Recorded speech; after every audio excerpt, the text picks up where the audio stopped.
नमस्कार शुभ सकाळ।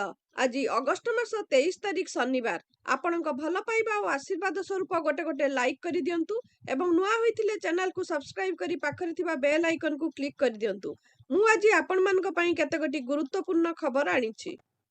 आजिर प्रथम खबर, गणेश पूजा बाजिबनी डीजे, आतसबाजी भी निषेध। केवल सेतिकी नुहे, राति 10टा पर मेलोडी भी मना। एने कमिशनरेट पुलिस पक्षरु नोटिस जारी करा जायछि। चलित वर्ष गणेश पूजा भुवनेश्वर रे बाजिबनी डीजे, केवल पारंपरिक वाद्य बाजिबाकू अनुमति देछि कमिशनरेट पुलिस। गणेश पूजा को नहीं गाइडलाइन जारी करिछि कमिशनरेट पुलिस। एथर भसाणी यात्रा रे डीजे वाद्य यंत्र को निषेध करा जायछि। पूजा कमिटी चाहिए केवल पारंपरिक वाद्य यंत्र व्यवहार करा जिवो। सेही भली राति 10टा पर मेलोडी करबाकू अनुमति मिलिबो नाही। मंडप गुड़िकर सीसीटीवी बाध्यतामूलक करा जायछि। बलपूर्वक चांदा आदाय कले किंबा धमकाइले कार्यानुष्ठान नियाजिबो। परवर्ती खबर, आज आरंभ है रथ भंगा काम। भोई सरदार नेतृत्व में रथ भंगा आरंभ। प्रथमे देवदलन, परे भंगा जीव तालध्वज रथ, शेष में नंदीघोष रथ भंगा जीवा परंपरा। चक, प्रभा, द्वारबेढ़ा, कोणगुज नीलाम हेब। श्रीमंदिर प्रशासन पक्षरु नीलाम करा जिवो। कोठभोग प्रस्तुति रे टुकुरा काठ व्यवहार हेब। नीलाद्री विजय पर श्रीहीन होई पड़िथिला 3 रथ। परवर्ती खबर, अगस्ट आरंभरू दक्षिण पश्चिम मौसुमी वायुर निष्क्रियता जोगु राज्य में पाग खराटिया रही। 11 तारिख आड़ू पागरे परिवर्तन होता। यापर 13 तारिख में गोटे और 18 तारिख में अन्य एक लघुचाप जोगु राज्य में गत 10 दिन है वर्षा जारी रही। अन्यपटे आसंता 25 तारिख दिन उत्तर पश्चिम बंगोपसागर संलग्न उत्तर ओडिशा और गांगेय पश्चिम बंग अंचल एक लघुचाप क्षेत्र सृष्टि हेब। यार प्रभाव में राज्य में 25 तारिख प्रबल वर्षा हेबार संभावना रही। आंचलिक पारिपाग विभाग सूचना मुताबक एही मौसुमी वायु प्रभाव में झारसुगुड़ा, सुंदरगढ़, जगतसिंहपुर, केन्द्रापड़ा और कटक आदि जिले में बिजुली घड़घड़ी सह घंटा प्रति 30 ରୁ 40 किलोमीटर बेगर पवन बही प्रबल ରୁ अति प्रबल वर्षा हो पारे। एणु एही सबु जिला पई ऑरेंज वार्निंग जारी करा जायछि। एथिसह उपकूल और संलग्न ओडिशा रे झड़ा वर्षा को नहीं येलो वार्निंग जारी होइछि। परवर्ती खबर, स्कूल और गणशिक्षा मंत्री नित्यानंद गंडक बड़ घोषणा। बस रे मागणार स्कूल जाई परिबे छात्र छात्री। परिचय पत्र देखाई मागणार स्कूल जिबे छात्र छात्री। प्रथम रु 10म श्रेणी पर्यंत सबु पिलांकु मागणा पाठ्यपुस्तक दिया जिवो। जातीय शिक्षा नीति अनुसार प्राथमिक शिक्षा रे व्यापक परिवर्तन हेबो। एनसीईआरटी ढांचा रे एससीईआरटी को विकसित करने को पदक्षेप निया जिवो। गुणात्मक शिक्षा प्रदान उपरे अधिक फोकस दिया जिवो कहिले मंत्री। परवर्ती खबर, राजधानी भुवनेश्वर हेब उभय बुला एवं पोषा कुकुरार गणना। एने सूचना देइचंती बीएमसी मेयर सुलोचना दास। से कहिचंती जे कुकुरंक कान रे टैग लगा जिवो। एहार सबु तथ्य बीएमसी पाखरे रहिबो। से आहुरी कहिचंती जे पोषा कुकुरार मालिक किए, बुला कुकुर कुआडे जाउचंती, सबु तथ्य रहिबो। बंध्याकरण और वैक्सीन होइछि कि नाही समस्त तथ्य रहिबो। एहा द्वारा शहर सुंदर रहिबो, कुकुर मध्य सुरक्षित रहिबो। बीएमसी मेयर कहिचंती राजधानी रे बीएमसी कुकुर गणना करिबो। उभय बुला और पोषा कुकुरार गणना हेबो। कुकुर मानक कान रे टैग लागिबो। बीएमसी पाखरे कुकुरंक समस्त तथ्य रहिबो। परवर्ती खबर, नवीन निवास रे प्रेम पटनायक। भुवनेश्वर रे पहुंचिले नवीन पटनायक बड़ भाई प्रेम पटनायक। नवीन को स्वास्थ्य अवस्था बुझा आसीचंती प्रेम पटनायक। डिहाइड्रेशन कारण रविवार संध्या प्राय 5:15 रे एक घरोई डाक्तरखाना रे भर्ती होइतिले। प्राय 77 घंटा पर सुस्थ होई नवीन निवास फेरिचंती। शरीर रे जलीय अंश कमी जिबारु नवीन कर स्वास्थ्यगत समस्या देखा देइतिला। तांको असुस्थता खबर पाई बहु राजनीतिक नेता और राज्यवासी तांकर आशु आरोग्य कामना करिथिले। परवर्ती खबर, सेप्टेम्बर 15 तारिख आरंभ हेब धाड़ी दर्शन। सूचना देले आईन मंत्री पृथ्वीराज हरिचंदन। धाड़ी दर्शन पई मंदिर प्रशासन संपूर्ण प्रस्तुत अछि। एहा द्वारा भीड़ नियंत्रण होई परिबो। श्रद्धालुक पई सुगम हेब। 3-4 दिन भितर परिचालना कमिटी गठन हेब। प्रथम बैठक रे हुंडी शिफ्ट परे धाड़ी दर्शन आरंभ हेब। परवर्ती खबर, रिलायंस फाउंडेशन वार्षिक छात्रवृत्ति पई आवेदन आरंभ होईची। रिलायंस फाउंडेशन 2025-26 शिक्षा वर्ष पई 51 छात्र छात्री को छात्रवृत्ति प्रदान करिबो।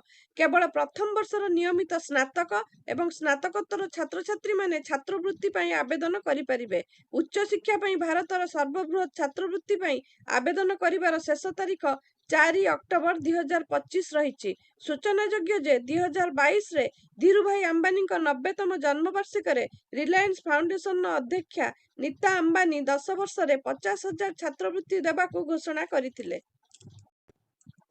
ପରବର୍ତ୍ତୀ ଖବର ଓଡ଼ିଶା ସିଭିଲ ସର୍ଭିସ 2023 ମୁଖ୍ୟ ଲିଖିତ ପରୀକ୍ଷା ଫଳ ଆଜି ପ୍ରକାଶ ପାଇଛି। ଓଡ଼ିଶା ଲୋକସଭା ଆୟୋଗ ପକ୍ଷରୁ ଏହି ସୂଚନା ଦିଆଯାଇଛି। ଏହି ପରୀକ୍ଷାରେ ମୋଟ 806 ଜଣ କୃତକାର୍ଯ୍ୟ ହୋଇଥିଲା ବେଳେ ସେମାନଙ୍କ ମଧ୍ୟରେ 293 ଜଣ ମହିଳା ଅଛନ୍ତି। ସେପ୍ଟେମ୍ବର 6 ତାରିଖରେ ଏହି ପରୀକ୍ଷାର୍ଥୀଙ୍କ ପ୍ରମାଣପତ୍ର ଯାଞ୍ଚ ଓ ସାକ୍ଷାତକାର ପରୀକ୍ଷା କରାଯିବା ନେଇ ଓଡ଼ିଶା ଲୋକସଭା ଆୟୋଗ ପକ୍ଷରୁ ବିଧିବଦ୍ଧ ଭାବେ ବିଜ୍ଞପ୍ତି ପ୍ରକାଶ ପାଇଛି। ପରବର୍ତ୍ତୀ ଖବର ଏନ୍ଆର୍ଆଇ ଶିଳ୍ପପତି ଏବଂ ସମାଜସେବୀ ଲର୍ଡ ସ୍ୱରାଜ ପଲ୍ଙ୍କ ଗୁରୁବାର ସନ୍ଧ୍ୟାରେ 94 ବର୍ଷ ବୟସରେ ଲଣ୍ଡନରେ ପରଲୋକ ହୋଇଛି। ସେ ଗତ କିଛି ଦିନ ହେଲା ଅସୁସ୍ଥ ଥିଲେ। ବୟସଜନିତ ଅସୁସ୍ଥତା କାରଣରୁ ତାଙ୍କୁ କିଛି ଦିନ ତଳେ ହସ୍ପିଟାଲରେ ଭର୍ତ୍ତି କରାଯାଇଥିଲା। ଗୁରୁବାର ତାଙ୍କ ପରିବାର ଲୋକଙ୍କ ଗହଣରେ ସେ ଶେଷ ନିଶ୍ୱାସ ତ୍ୟାଗ କରିଛନ୍ତି। ୟୁକେରେ କାପାରୋ ଗ୍ରୁପ ଅଫ୍ ଇଣ୍ଡଷ୍ଟ୍ରିଜ ପ୍ରତିଷ୍ଠା କରିଥିବା ଲର୍ଡ ସ୍ୱରାଜ ପଲ୍ଙ୍କ ଜନ୍ମ ପଞ୍ଜାବର ଜଳନ୍ଧରରେ ହୋଇଥିଲା। 1966 ମସିହାରେ ସେ ତାଙ୍କ ଝିଅ ଅମ୍ବିକାଙ୍କ ଚିକିତ୍ସା ପାଇଁ ୟୁକେ ଯାଇଥିଲେ।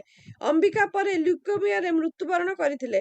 ତାପରେ ସେ କାପାରୋ ଗ୍ରୁପ ପ୍ରତିଷ୍ଠା କରିଥିଲେ, ଯାହା ଇସ୍ପାତ, ଇଞ୍ଜିନିୟରିଂ ଏବଂ ରିଏଲ ଇଷ୍ଟେଟ୍ ଭଳି କ୍ଷେତ୍ରରେ ଏକ ବିଶ୍ୱସ୍ତରୀୟ କମ୍ପାନୀ ହୋଇଗଲା। ଲର୍ଡ ସ୍ୱରାଜ ପଲ୍ଙ୍କ ମୃତ୍ୟୁରେ ପ୍ରଧାନମନ୍ତ୍ରୀ ନରେନ୍ଦ୍ର ମୋଦି ଶୋକ ପ୍ରକାଶ କରିଛନ୍ତି। ଏକ୍ସରେ ଶ୍ରୀ ମୋଦି ଲେଖିଛନ୍ତି ଯେ ଶିଳ୍ପ ଜଗତ, ଜନସେବା କ୍ଷେତ୍ରରେ ତାଙ୍କର ଅବଦାନ ଅବିସ୍ମରଣୀୟ ହୋଇ ରହିବ।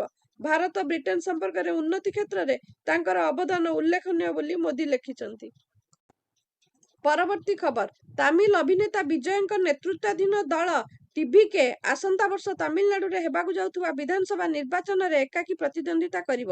ଏହି ନିର୍ବାଚନରେ ଟିଭିକେ ଶାସକ ଡିଏମକେ କିମ୍ବା ବିଜେପି ସହିତ ମେଣ୍ଟ କରିବ ନାହିଁ ବୋଲି ଘୋଷଣା କରିଛି।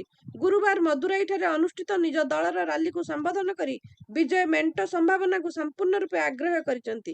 କାରଣ ବିଜେପି ତାଙ୍କ ପାଇଁ ଆଦର୍ଶଗତ ଶତ୍ରୁ ଓ ଡିଏମକେ ରାଜନୈତିକ ଶତ୍ରୁ। ତେଣୁ 2026 ବିଧାନସଭା ନିର୍ବାଚନରେ ଏହି ଦୁଇ ଦଳ ସହିତ ସେ ମେଣ୍ଟ କରିବେ ନାହିଁ। ବିଜୟ କହିଛନ୍ତି, ସିଂହ ସବୁବେଳେ ସିଂହ, ତାଙ୍କର କୌଣସି ରାଜନୈତିକ ଅଭିଳାଷ ନାହିଁ, ତେଣୁ କାହାକୁ ଭୟ କରିବାର ନାହିଁ। ଦଳ ରାଜ୍ୟର ସମସ୍ତ 234ଟି ଆସନରେ ପ୍ରାର୍ଥୀ ଦେବ। ପରବର୍ତ୍ତୀ ଖବର ସଂସଦର ଦୁଇ ସଦନର ମଞ୍ଜୁରୀ ପରେ ଅନଲାଇନ ବେଟିଂକୁ ନିଷିଦ୍ଧ କରୁଥିବା ଅନଲାଇନ ଗେମିଂ ବିଲ୍କୁ ରାଷ୍ଟ୍ରପତି ଦ୍ରୌପଦୀ ମୁର୍ମୁ ଅନୁମୋଦନ କରିଛନ୍ତି। ଏହାପରେ ଏହି ବିଲ୍ ଆଇନରେ ପରିଣତ ହୋଇଛି। ଖୁବ୍ ଶୀଘ୍ର ଏହି ଆଇନର ବିଜ୍ଞପ୍ତି ପ୍ରକାଶ ପାଇବା ପରେ ଦେଶରେ ଅନଲାଇନ ବେଟିଂ ନିଷିଦ୍ଧ ହୋଇଯିବ।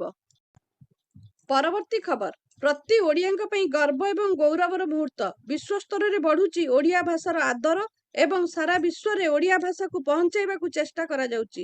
ଓଡ଼ିଶାର ଗୀତ, ନୃତ୍ୟକୁ ଓଡ଼ିଶା ବାହାରେ, ଦେଶ ବାହାରେ ପରିବେଷଣ କରି ଏହାର ଗୁରୁତ୍ୱକୁ ବଢ଼ାଯାଉଥିଲା ବେଳେ କାଲିଫର୍ଣ୍ଣିଆର ପିସ୍ ଫୋଲ ସ୍ତମ୍ଭରେ ସ୍ଥାନ ପାଇଛି ଓଡ଼ିଆ ଭାଷା। ଆମ ମାତୃଭାଷା ଆମେରିକାର ଶାନ୍ତି ସ୍ତମ୍ଭରେ ଲିଖିତ ନୀତିବାଣୀରେ ଦେଖିବାକୁ ମିଳିଛି।